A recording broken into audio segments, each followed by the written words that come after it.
आज भारत के कई राज्यों और शहरों में वायु प्रदूषण खतरनाक स्तर पर पहुंच गया है। दिल्ली में एयर क्वालिटी इंडेक्स 418 है, गाजियाबाद में 265, नोएडा में 357, लखनऊ में 272, हरियाणा के हिसार में 404, जयपुर में 207, मुंबई में 216, जिसे खराब और सबसे खराब और खतरनाक श्रेणी की हवा माना जाएगा।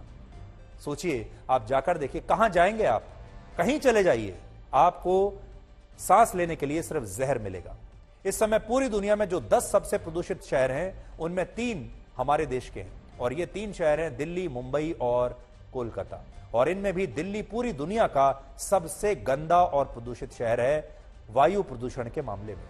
हम वायु प्रदूषण के मामले में दिल्ली वर्ल्ड चैंपियन है। इसे भी अगर ओलंपिक में खेल बना दिया जाए तो हर साल हम ही गोल्ड मेडल जीतेंगे। इस समय दिल्ली की हवा में जो जहर घुला है, उसमें लगभग 9.8% प्रदूषण की वजह पराली का धुआं है, जो दिल्ली के पड़ोसी राज्यों में किसानों द्वारा जलाई जा रही है।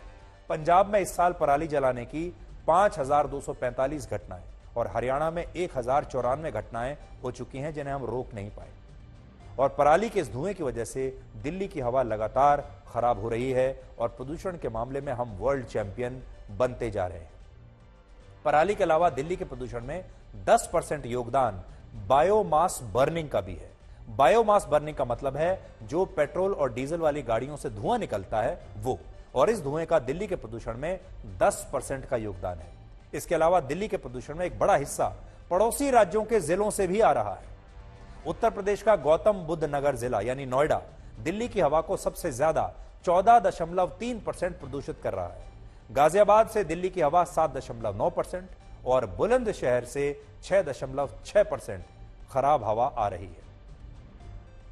मुंबई की भी हवा सबसे खराब की श्रेणी में है। देखिए, दिल्ली में तो हम बार बार कह देते हैं कि यहां पराली की वजह से हो रहा है, पंजाब में पराली जलाई जा रही है, हरियाणा में जल रही है, लेकिन मुंबई में क्या हो रहा है? वहां तो पराली जलाने वाले किसान नहीं है। पिछले हफ्ते मुंबई ने प्रदूषण के मामले में दिल्ली को भी पीछे छोड़ दिया था और मुंबई की हवा इतनी जहरीली हो गई थी कि वहां लोगों को और खासकर बच्चों में सांस की तकलीफों के मामले बढ़ गए थे और इस पर बॉम्बे हाई कोर्ट ने चिंता भी जताई थी। और अब उत्तर भारत के जिन राज्यों में प्रदूषण बढ़ रहा है, उस पर आज सुप्रीम कोर्ट ने चिंता जताई है और दिल्ली, हरियाणा और पंजाब समेत 5 राज्यों से इस पर जवाब मांगा है। लेकिन सच ये है कि भारत की किसी भी सरकार के पास ऐसी कोई व्यवस्था है ही नहीं जो इस प्रदूषण को रोक सके और आपको सांस लेने के लिए साफ हवा दे सके।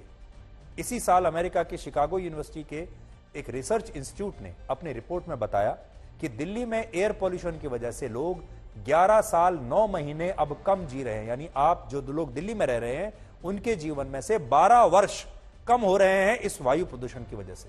जबकि उत्तर प्रदेश में 8 साल 8 महीने, हरियाणा में 8 साल 3 महीने, पंजाब में 6 साल 4 महीने, पश्चिम बंगाल में 5 साल 9 महीने, झारखंड में 5 साल 8 महीने, छत्तीसगढ़ में 5 साल 7 महीने, राजस्थान में 4 साल 9 महीने, महाराष्ट्र में 3 साल 9 महीने और हिमाचल प्रदेश में, जहां पहाड़ों पर हवा इतनी साफ मानी जाती है, वहां भी प्रदूषण के स्तर में वृद्धि होने के बाद लोग अब 2.5 साल कम जी रहे हैं।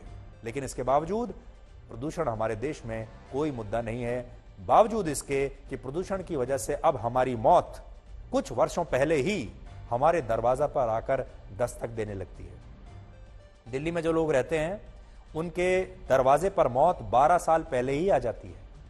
हमारे देश में पहले मौसम की 6 ऋतुएं हुआ करती थी, लेकिन अब इनमें एक और ऋतु शामिल हो गई है और वो है प्रदूषण की ऋतु, जो सबसे लंबी चलती है। अब हमारे देश में हर साल मानसून और बाकी सीजन्स की तरह प्रदूषण का भी सीजन आता है। फर्क बस इतना है कि मानसून के सीजन में लोग अपना छाता निकालते हैं, ठंड के सीजन में आप गर्म कपड़े निकालते हैं और प्रदूषण के सीजन में आप अपना मास्क निकाल कर रखते हैं।